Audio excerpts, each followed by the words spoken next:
Totally normal. Hey guys. No, I don't know. It's so hard to start. Sorry. So let's try that again. Hi. Hi. Nope. No.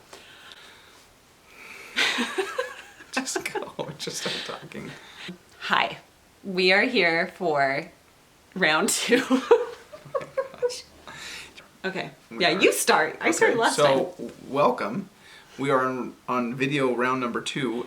This is a topic that we want to discuss today that is daily on our minds. I was hoping you wouldn't say near and dear to our hearts. It's not near and dear. Worst. It's actually near. See, this is hard because it's near.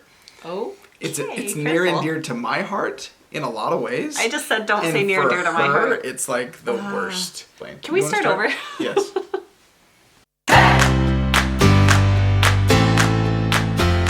Hey guys, today we want to talk to you about something that's really important to us, and it's screen use and screen time in your home, and how to set your own ground rules, and how to make technology something that helps you in your family and in your relationships and in your home, and that doesn't distract you too much or take away from, the feeling and the habits you want to have in your home. So it's a hard one, you guys, and this is something that we've learned over the years and we're still figuring things out. This is what has helped us with our kids and our family. And we come from vastly different backgrounds. I came from a free-for-all sandwich family, meaning... Free-for-all sandwich? Yes. Meaning that you could do technology anytime, anywhere, lots of video games, lots of television. Sunday in our house was movie and football day, right? Like, you just as a family congregated around the television. It was awesome. In her family, if you turned the TV on Sunday, lightning would strike. Okay, we were allowed to watch certain like Bambi, Sunday friendly movies. So I don't know if I think it's been 13 years of marriage. Like with ourselves and then with our kids coming together, we've really had to overcome obstacles with our viewpoints and just come together on how we want our kids to be raised with technology. Because I'm a big believer in allowing them to use technology similar to what you said, but do it in a way where they're functional with it and they know how to use it and how to be benefit from it, but not have it be the detriment to their lives and our lives. Yeah, so I feel like we've come to a healthy compromise. Yep. And sometimes there's definitely been days when I've literally said, can we get rid of all technology? No TV, no iPads, can we get rid of all of that? I still sometimes want to do that. Maybe someday we'll get a chance to do that, or we find ways to do that, by taking breaks and when we go on trips and things like that. But we're trying to be realistic in our home and the way that we introduce our kids to technology and let them use it. We want them to learn now while they're under our roof. We want them to learn now how to balance it and self-regulate as much as possible. So, tip number 1 is set some ground rules in your home. And we'll tell you a little bit about our ground rules. So some things, and these are hard and fast rules, we don't allow phones at the dinner table. So our kids don't have phones right now. They do have phone watches because we love having those for safety, and they've been a huge blessing. So we love those.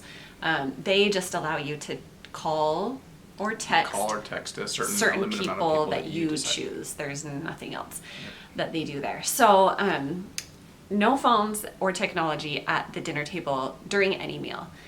And then no phones in the bedroom. We don't have them even keep their phone watches in their room. They put them outside at night downstairs. Same with us. We don't bring our phones in our bed and keep them in there. When we come to bed and it's wind down time, we put our phones outside of our rooms, usually downstairs, to let them charge. When friends come over, we don't do technology. So phones, they don't play with their phone watches, and they don't do video games, which might sound a little much for some people, and we're not saying this is what everyone needs to do, but we just want our kids to be able to form relationships outside of technology with their friends, and we want them to have that real, natural, solid foundation of a friendship first before it just becomes we just go to each other's houses and play video games.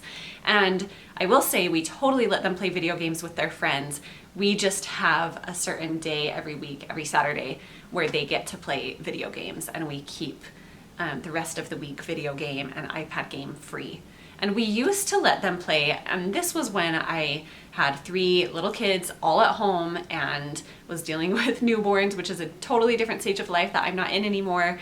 And that was a time when we let them have some iPad time every day because I was doing this alone. You know, Clay was gone to work all day every day. Traveling a lot. And so I needed that, you know, like 20, 30-minute break every day that I could count on because my kids all stopped napping early before they were 3. And so I counted on that, and that worked. Although it did cause some frustration, and we've noticed with our kids from the time they were little, and now we've noticed it in ourselves that when they get off of technology and when we get off, we feel grumpy. All of them. And all of them are grumpy. Angry. All of them are mad about life, and it has nothing to do with them getting off. They're actually really good at this point about getting off technology. That was another battle. We've trained them, but it's just like they better, or else they're not the going to be able to use it. intensity level in their life when they're done is just so high, even if it's a mild game. So during the week, we want them, again, like I feel like you need to be functional playing video games as a boy growing up. Like you need to be able to play Mario Kart or on the iPad or whatever. Because it's funny, I came from, like I said, free for all sandwich, I think I said for some reason. But which, by the way, his parents are amazing. And yeah, I think no, they it's did great. But guess what? We didn't have a parenting computer their because children. my parents were so concerned about the computer. So when I got into high school and college, I was so far behind everybody else. So it was a huge detriment to me, honestly. And so that's where my fear from that comes from. So Saturdays, we give them 30 minutes a week. Starting off, like you get 30 minutes on Saturday to play video games or, you know, the iPad. But even on Saturday, we have a rule that you get up, we do our jobs, we get everything done, you know, grocery shopping, whatever it is, and then in the afternoon, that's when they get to play. Because we notice that even though they've earned it, if they start the day out with technology, then it's just grump fest. Yeah, and it's not worth it most of the time. But again, we still want them to be able to play, and they think it's fun, and we don't want to take that away from them. We don't want to be too strict. So that works for us and our family. But we don't do a lot of television during the week. We know that when kids come home from school or they've been out in the sun for a long time, they generally need a break. So we'll do some of that, but I think you having them read and have a snack, that's always going to be our preferred choice. Unfortunately, that's their preferred choice most of the time.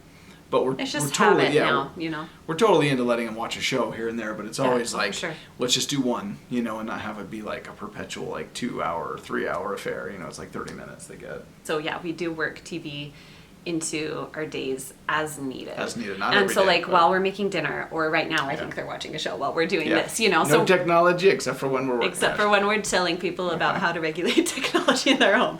No, but I don't know, I think it's a realistic approach. Our next point is that we've noticed the more we are on our screens, on our phones or our laptops, the more our kids want to be on them too.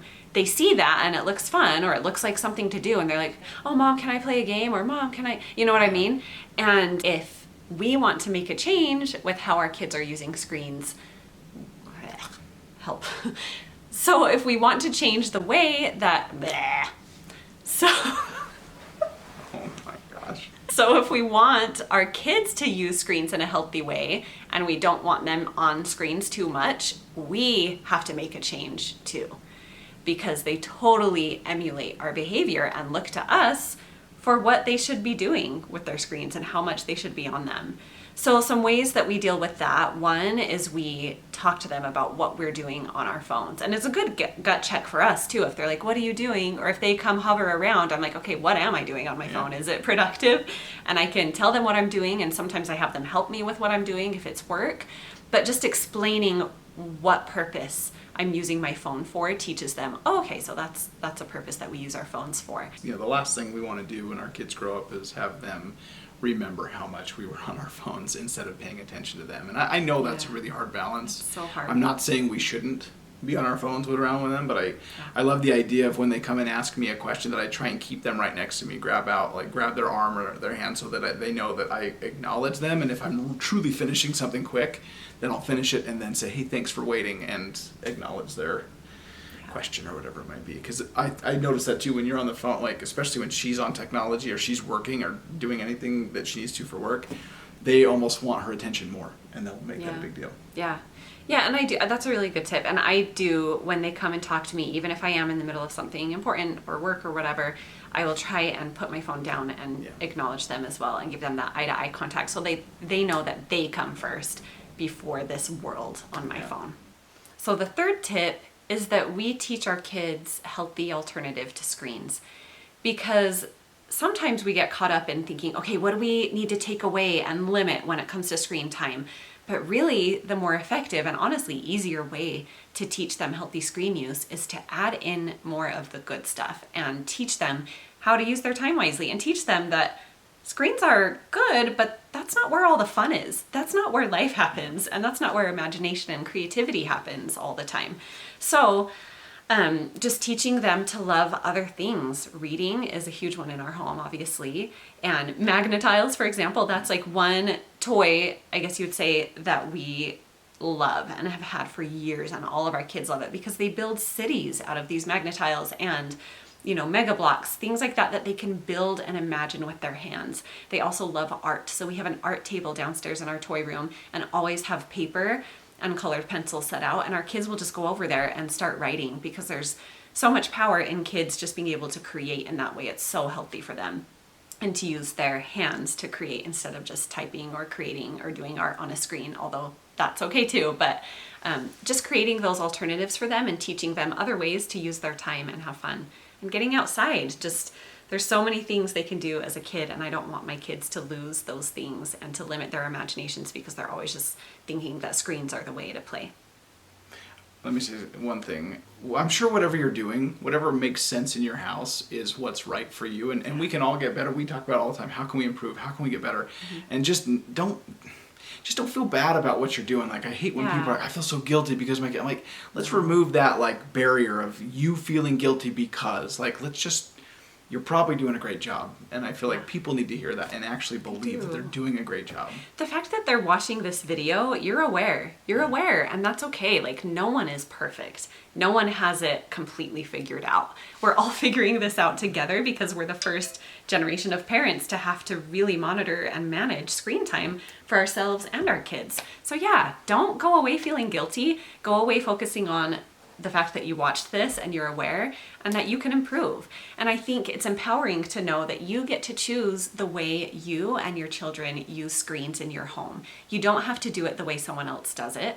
And you don't have to just think, well, I mean, screens are a part of our lives. We're just gonna, I guess we have to, you can do it however you want to in your home. And that's really empowering to me as a parent. So yeah, hopefully this has been helpful. We are going to do part 2 of this series and share some tips for how to monitor your own screen time as an adult. So that will also help, model that behavior for your kids, and hopefully this series will be helpful to you. Thank you for watching. You guys are the best. Have a good day. Bye.